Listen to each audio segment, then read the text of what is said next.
Hello everyone and welcome to our educational session. My name is Paul Arsov and I'm the founder of the Decentralized Web project.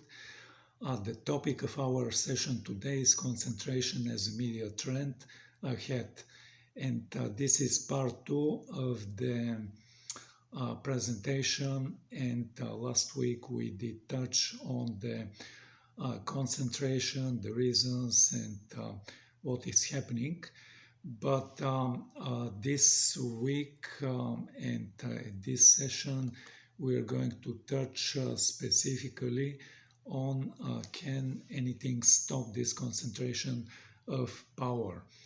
But before starting to do the presentation, I like to mention that we have a new format, and we are generating a video which includes audio or audio-only file, and this video or audio presentation is going to be posted on multiple social networks.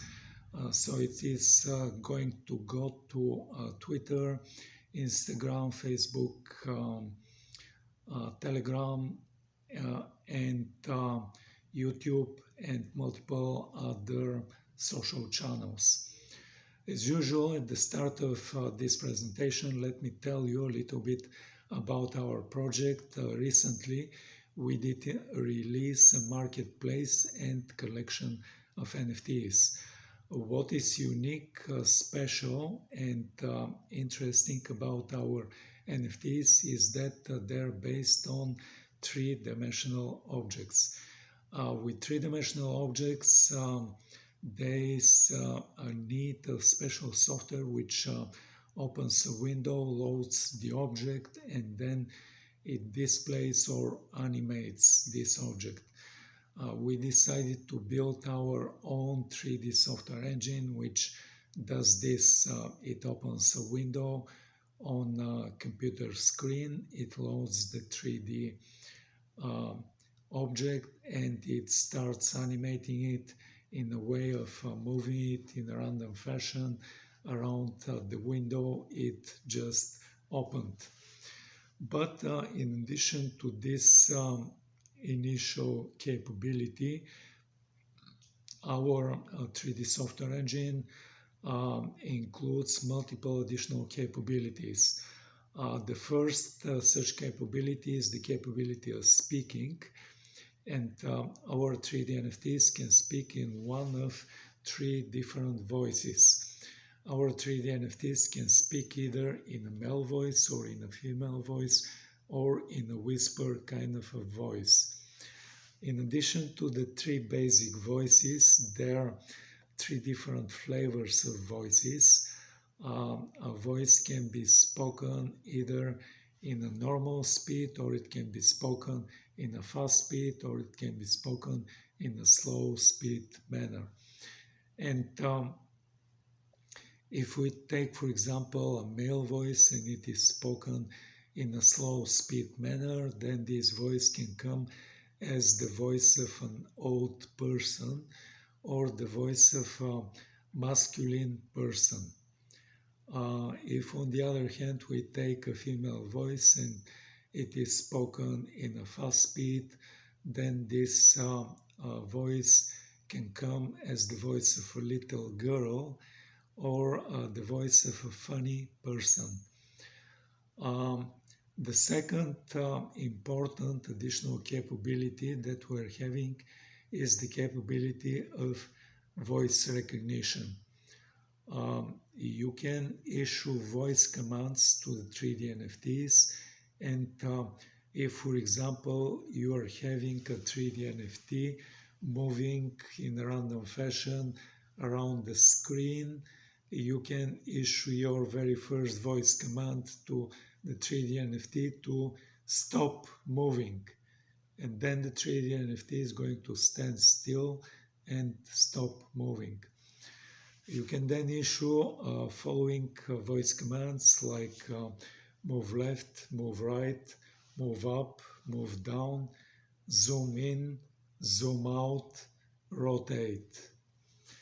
And then the 3D NFT is going to follow each of these voice commands and move left, then move right, move up, then move down, come closer, zoom in, go farther away, zoom out, and start rotating.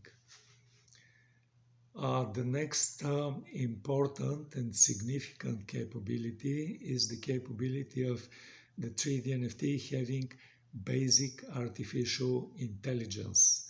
Wow, really? Wow.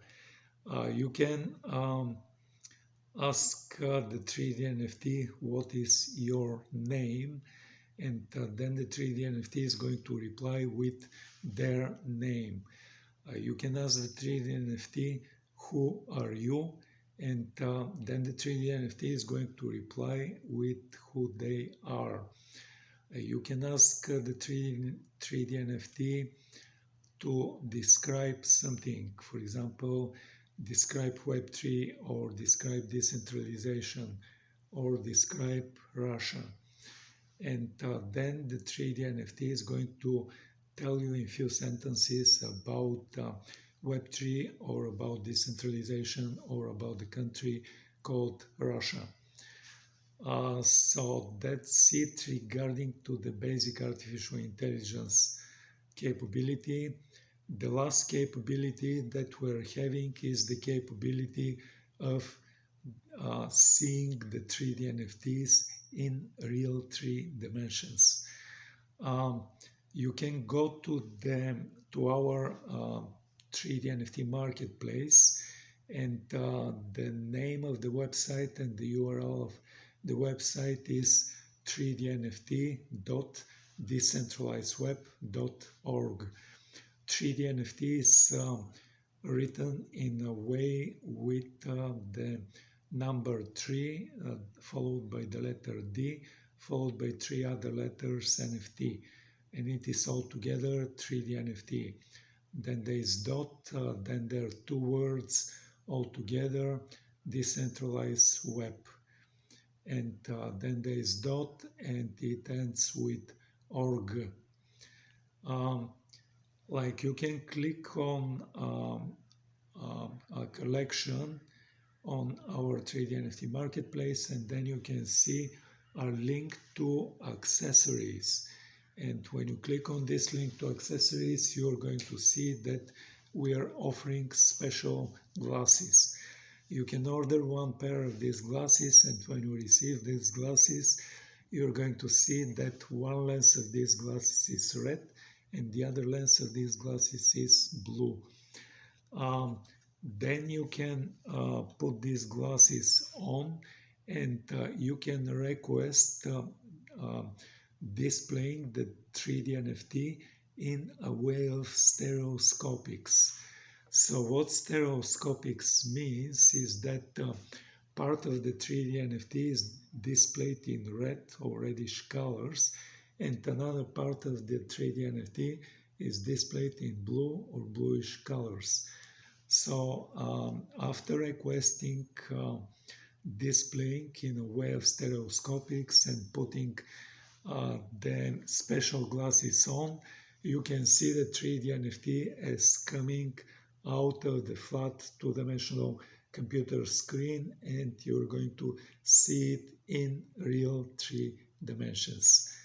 So that's it regarding to the our 3D NFTs and their capabilities and our 3D software engine. But I can tell you a little bit also about our marketplace. Our marketplace allows deploying of the smart contracts for the non-fungible tokens on our own blockchain instance. This blockchain instance is running Ethereum software, and this is the same software which runs on Ethereum mainnet, and it runs on multiple other big and significant blockchains like, for example, Polygon Matic, like, for example, Avalanche Avax, and many other blockchains. So in this way, we do not charge our users for gas fees for deployments of the smart contracts and transfers of ownership from one user to another user. We did detach our NFTs from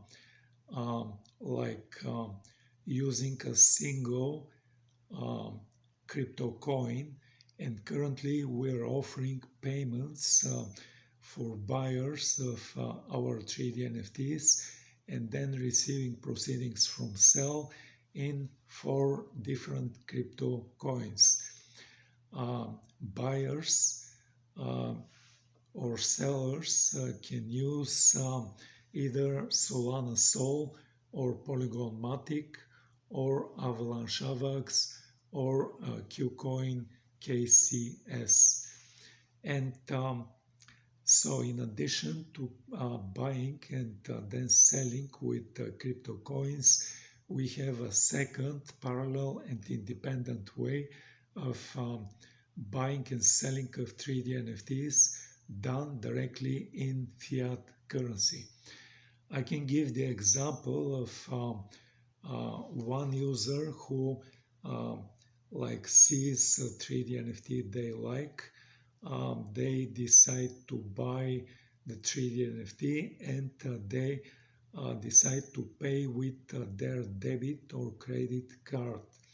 So what happens then is a conversion from the national fiat currency of this user to the national to US dollars, and this is deposited in our bank account.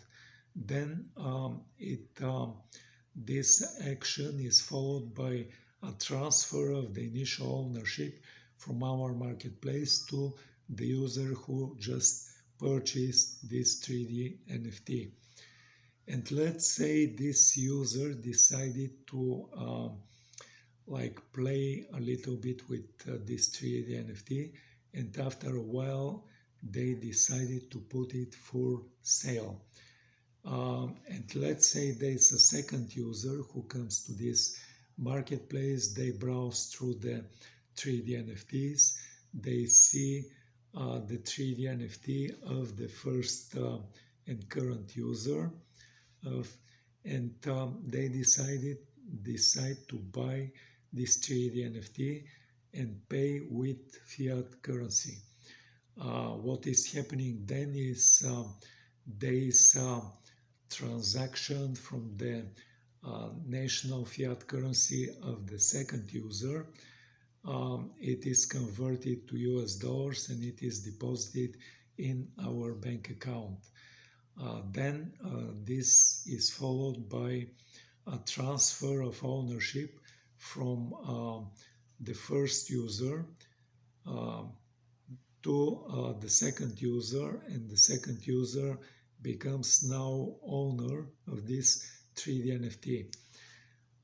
Then this is followed by a transaction from our bank account and conversion from US dollars to the national fiat currency of the first user, who is now a former owner of the 3D NFT, and the proceedings from the sale are deposited in the bank account of this first user. So with this said, I would be ending the little introduction of our 3D NFT marketplace and coming back to the topic of today, concentration in the media ahead. So the question, we did end the part 1 of the presentation, was can anything stop this concentration of power in which is done in the media? So we did describe 4 trends as tectonic and probably unstoppable. Can anything stop the platforms from becoming even more powerful? So far, there are few possibilities. Regulation could cramp their style, but don't hold your breath.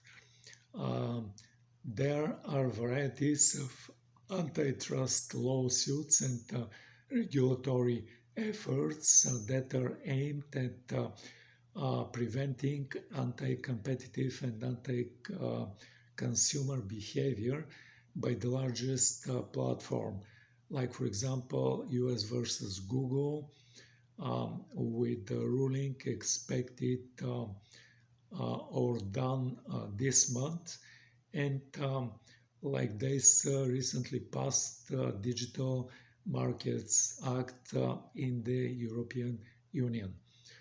The US is also reportedly close to filing an antitrust suit against Apple.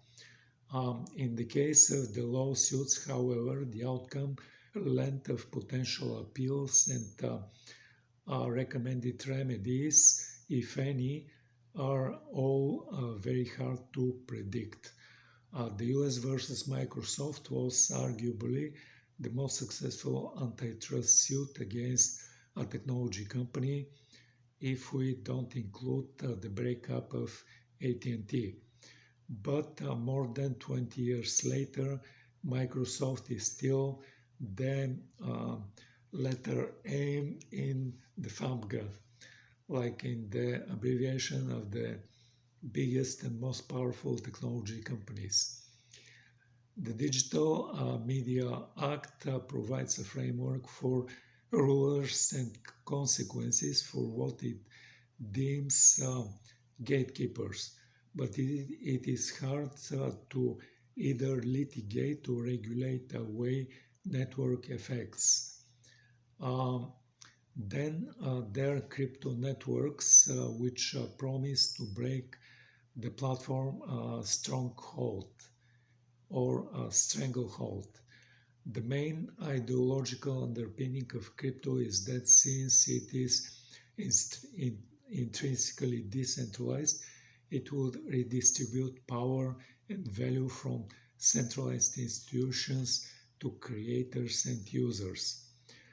The great debate is whether the potential practical benefits of decentralized internet will outweigh the inherent inefficiency of decentralization enough to spur widespread adoption. The great debate in crypto is whether the potential practical benefits of decentralized internet will outweigh its inherent inefficiency. Then there are AI agents which could intermediate platforms. The ideas of autonomous agents that can understand and fulfill open-ended natural language requests has been around for decades. Um, in science fiction, following the launch of ChatGPT plugins, various copilots, and customizable GPTs, it's a lot easier to see how this would work in reality. Uh, let's imagine that everyone has a personal AI agent that they grant highly secure encrypted access to personal data like online activity, content consumption, health history, financial information, and etc. It could even have access to our wearables for a real-time understanding of our mood, or as, for example, Bill Gates suggests, an earbud that hears everything we do. Such an agent could act as universal media aggregator and suggest content based on our prior preferences and its perception of our needed state. For instance, let's say it pulls up all the social posts that it anticipates we may find interesting, aggregating from X/Twitter, from Instagram, from Facebook, from TikTok, and a potentially unlimited number of decentralized social networks. At that point, we would become indifferent to where something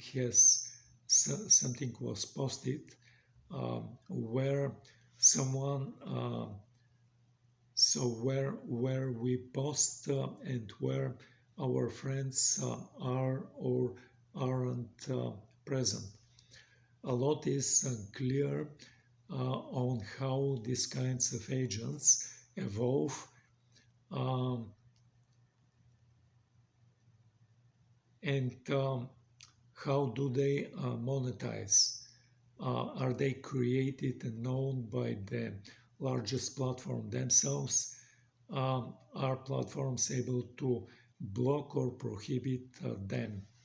But in theory, they could insert a new layer between us, the consumers, and platforms, and undermine the platform network effects and their increasingly accumulated power.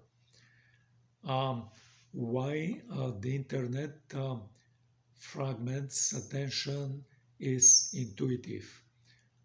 It lowers the barriers to more stuff and more stuff, which equals to less attention per unit of stuff. But it also concentrates attention producing hits. For example, the last year, Taylor Swift, the Mario Brothers movie, The Legends of Zelda, and so on. As mentioned, the reason for this apparent contradiction is that the internet is a network and networks are subject to positive feedback loops. In other words, people's content choices are influenced by other people's content choices. But the main idea is that hits are self-perpetuating because people interpret popularity as a signal for quality and or social currency. The underlying mechanisms are called information and reputational cascades. So let's look at information cascades. When confronted with so much choice, consumers need filters. One of these filters is popularity, because people assume that other people's choices contain valuable information. Um, like the most popular stuff must be popular for a reason, right? When many people do this successively, it results in an information cascade. This is sometimes called cumulative advantage, preferential attachment, or the rich gets richer effect, whereby popular things tend to get more popular and unpopular things stay unpopular. And let's look at reputational cascade. Um, like people also conform to the group choice, either subconsciously or because they want to signal their allegiance to the group. This is referred to as reputational cascade. So when we combine the internet tendency to simultaneously concentrate and fragment attention. um, we get power law like popularity distributions, um, like with a very narrow head with a few hits and a very long tail of obscured misses. Uh,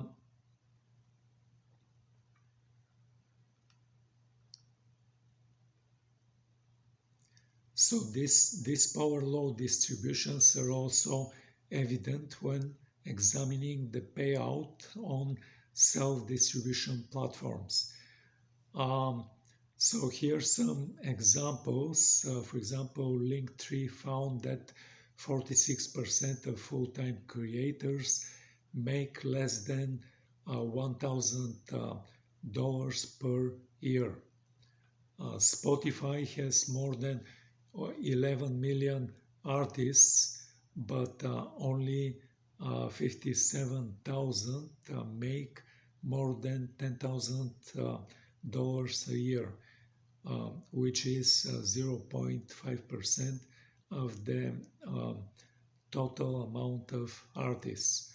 So over 99% of Roblox developers make less than $1,000 per year, and less than 0.25% of YouTube channels make money at all. Um, More extreme distributions have a lot of implications for a media business, and like bargaining power shifts to the head, to the rare hit, and the talent behind it, uh, and they have more bargaining power than ever. And luck matters. The idea behind this cascade is that people do what they see other people do. As a result, popularity is not always a signal of quality. It is a signal of what is just popular. Popularity is unpredictable and highly sensitive to initial conditions. Luck plays a very big role. There's also more variance, which means more risk. More skewed distributions mean more skewed financial outcomes. Just like in the financial markets, all things equal, the higher variancy means lower returns. And so it seems that the lucrative middle is being hollowed out. Uh, if the head remains fat or gets fatter, then the tail gets longer, and it implies the middle of the curve has uh, to get hollowed out. The media is any media that was formerly successful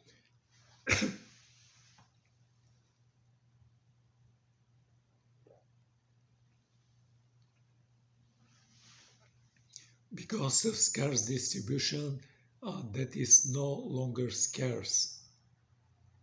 Historically, the middle was lucrative for media companies, but it is becoming less and less so.